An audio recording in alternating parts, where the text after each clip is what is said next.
Hello mga mima, ayan. May naghingi sa akin nito ng tutorial kung paano ko siya ginawa. Ayan, magsimula lang tayo. Una guys, ang ginagawa ko dito ay sinusunog ko siya.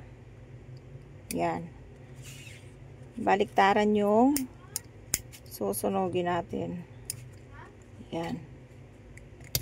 Next, itatahi lang natin siya.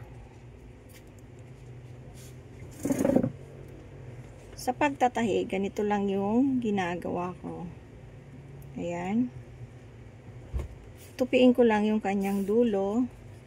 Ito ako magsimula magtahi sa loob para hindi naman nakikita yung kanyang pinagsimulan ng sinulid. Ayan.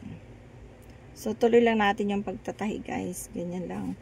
Huwag masyadong pino yung pagtatahi. Kailangan medyo may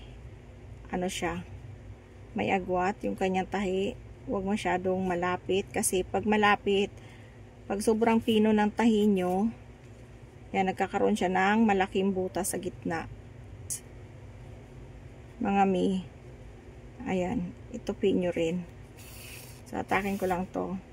Pagdating dito, yan, itupin nyo lang siya kahit half inch or half cm or kunti lang. Yung hindi naman siya talaga bubuka. Yan.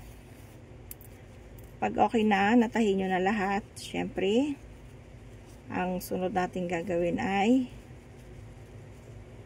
yan. Yung dulo-dulo,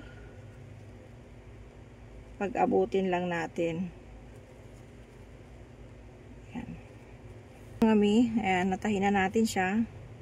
Lagyan natin siya ng yan sa gitna.